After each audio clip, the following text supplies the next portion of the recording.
Chapter 24. President Ruther Fraud. Your fraudulency. Old 7-8. At close to midnight, the train that Hayes is a passenger on, along with his wife Lucy, makes a scheduled stop at the Harrisburg, Pennsylvania train station. On this day, he is silent to any others about his feelings and how humiliated he is by the actions that took place in Congress on his behalf. He considers himself to be an honorable man and realizes that the Republicans have commandeered the White House office with dirty tricks to hang on to power. He knows not a one of them give a damn about him or his presidency. Governor Hayes, a reformer himself, knows Zach Chandler was instrumental in the scam, and Hayes has it set in his mind Chandler will be the first one he fires. After his train arrives in Washington that Friday morning, Senator Sherman is waiting, along with a few federal soldiers, to escort him to his new position as president-elect. Instead of accepting President Grant's invitation to go directly to the White House, Hayes has decided to be low-key for the time being and thinks it is best to accept Senator Sherman's invitation to stay at his home. Soldiers have been provided to follow the Hayes carriage to protect him from the many disenchanted and unruly Tilden supporters. With all that has gone on, Hayes is not sure himself if he and Lucy will be safe. He considered the thought that someone might try to assassinate him before he is even sworn into office. The following morning, after breakfast at the Shermans' home, Hayes meets with President Grant at the White House. In line with his earlier decision to be low-key about the whole event, he requests that there be no large ceremony for his swearing-in under the tense circumstances. Grant agrees, and later that evening on March 3 at around 5 p.m. Hayes is quietly snuck into the White House and secretly sworn into the presidency with President Grant as a witness. A couple days later, on March 5, the already sworn-in President Hayes takes the oath of office a second time on the east portico of the United States Capitol, which is being administered a second time by Chief Justice Morrison Waite. Several newspapers across the country protest. The New York Sun put a black border around its front page declaring the death of democracy. Another headline: "It is done, and fitly done in the dark by the grace of Justice Bradley." Tilden supporters from New Orleans and other states wire numerous telegrams to Tilden's Gramercy Park home asking, "Will the Democrats see an usurper in the chair of Washington? Say, no. Never." In tones that will resound from ocean to ocean. If you say the word, 50,000 Louisianans will take up guns for you. Tilden receives hundreds of similar telegrams and letters protesting the election outcome from outraged supporters around the country offering to do whatever he asks of them to secure his stolen presidency. Tilden, although honored and appreciative by the outpouring of support, is adamant about no blood being spilled in his name. A couple months later, on Wednesday, June 13, 1877, just a few weeks before he and Bigelow depart on the ship Scythia for a long holiday to Europe, Tilden makes a speech at the Manhattan Club. The crowd, mostly made up of his supporters, is huge and fills the area with hardly a space left to stand. Samuel Tilden was duly elected, and he never formally conceded the election, makes a speech in front of a large gathering addressing the president of the Manhattan Club and other officers.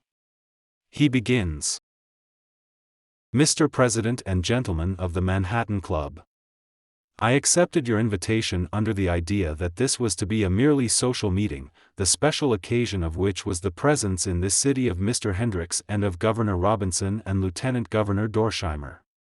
One of your guests, Mr. Hendricks, embarks tomorrow on a foreign excursion for rest and recreation. He will carry with him our best wishes for a prosperous voyage, pleasant visit, a safe return, and for the health and happiness of himself and his family. I have been availing myself, for similar purposes, of a brief interval, and find myself now, with some reluctance, drawn away from those private pursuits. But the occasion and the apparent general expectation seem to require that I should say a word in respect to public affairs, and especially that I should allude to the transaction which, in my judgment, is the most portentous in our political history." Samuel pauses and takes a moment to clear his throat. His voice is not as strong as it was a few months earlier, but nonetheless he wants to thank everyone that supported him. He starts again. Everybody knows that, after the recent election, the men who were elected by the people President and Vice President of the United States were counted out, and men who were not elected were counted in and seated. Immediately, there are some sneers and booing. Samuel waits for them to settle down. I disclaim any thought of the personal wrong involved in this transaction. Not by any act or word of mine shall that be dwarfed or degraded into a personal grievance, which is, in truth, the greatest wrong that has stained our national annals. To every man of the 4.25 millions who were defrauded of the fruits of their elective franchise, it is as great a wrong as it is to me. And no less to every man of the minority will the ultimate consequences extend. Evils in government grow by success and by impunity. They do not arrest their own progress. They can never be limited except by external forces. If the men in possession of the government can, in one instance, maintain themselves in power against an adverse decision at the elections, such an example will be imitated. Temptation always exists. Devices to give the color of law, and false pretenses on which to found fraudulent decisions, will not be wanting. The wrong will grow into a practice, if once condoned. In the world's history, changes in the succession of governments have usually been the result of fraud or force. It has been our faith and our pride that we had established a mode of peaceful change to be worked out by the agency of the ballot box. The question now is whether our elective system, in its substance as well as its form, is to be maintained. This is the question of questions. Until it is finally settled, there can be no politics founded on interior questions of administrative policy. It involves the fundamental right of the people. It involves the elective principle. It involves the whole system of popular government. The people must signally condemn the great wrong which has been done to them. They must strip the example of everything that can attract imitators. They must refuse a prosperous immunity to crime. This is not all. The people will not be able to trust the authors or beneficiaries of the wrong to devise remedies. But when those who condemn the wrong shall have the power, they must devise the measure which shall render a repetition of the wrong forever impossible. Samuel stops for a moment, then continues with a lot of emotion and newfound inner strength. If my voice could reach throughout our country and be heard in its remotest hamlet, I would say, be of good cheer. The Republic will live. The institutions of our fathers are not to expire in shame. The sovereignty of the people shall be rescued from this peril and be re-established. Successful wrong never appears so triumphant as on the very eve of its fall. 7 years ago a corrupt dynasty culminated in its power over the million of people who live in the city of New York. It has conquered or bribed, or flattered and won almost everybody into acquiescence. It appeared to be invincible. A year or two later its members were in the penitentiaries or in exile. History abounds in similar examples. We must believe in the right and in the future. A great and noble nation will not sever its political from its moral life. A thunderous applause and cheers ring out through the crowd. These people want him to run again in the 1880 election. But at this time, Samuel has one mission on mind, and that is to take a break from the rigorous duties of politics. He will deal with whatever his party wants or needs from him after he returns from his excursion to Europe. For now, he just needs to rest up and get his health back on track. He has a few brief moments of laughter when he hears that people have tagged President Hayes with the nicknames President Ruther Fraud, Old 7 to 8 and Your Fraudulency. After several enjoyable months traveling through Europe, John Bigelow, Samuel Tilden and his private secretary Mr. Smith are traveling on the ship Scythia, returning home refreshed and relaxed back to their homes in Gramercy Park. Samuel is sitting on a deck chair gazing out at the quiet, serene ocean and starlit night sky. He turns and smiles when he sees John Bigelow walking toward him with two others in tow. Accompanying his best friend is a young beautiful woman with long dark hair and her mother. Something about the younger woman is familiar to Samuel, but he's not sure where he's seen her before. She didn't look like any of Mary's socialite friends. "Good evening," he smiles at John as he stands from the chair to properly greet the women. "I see you found a couple friends." Marie's and then her daughter Celeste extend their hands into Samuel's and he says, "A pleasure to meet you both." As they shake hands, Bigelow introduces them. "Samuel, this is Mrs. Marie Celeste Stauffer and her daughter of the same name Celeste from New Orleans. Their family is in the pharmaceutical business, same as your family. You all have much in common and have crossed paths before." Samuel asks, "How so?" Bigelow explains. "Do you remember the day we went shopping before Christmas with your sister Mary?" Samuel answers, "Not really." John continues the story.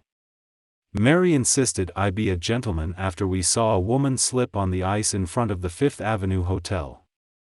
She was firm in her request that I assist the woman who had fallen. I did so for fear your sister would have booted me out of the carriage had I not."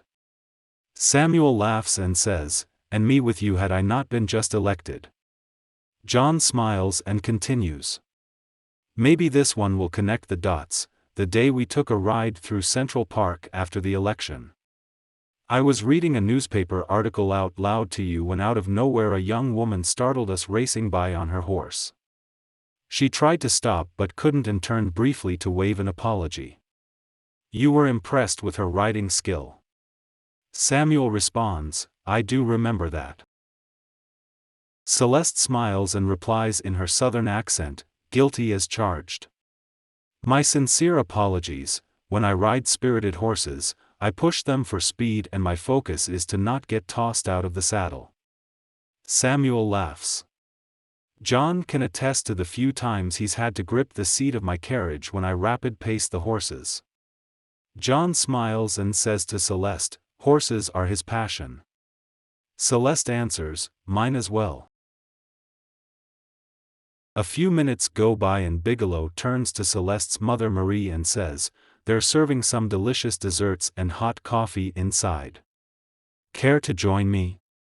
Marie replies, "Sounds delightful." As they walk away, Samuel and Celeste, still engrossed in horse conversation, notice them walking away and moments later follow their lead.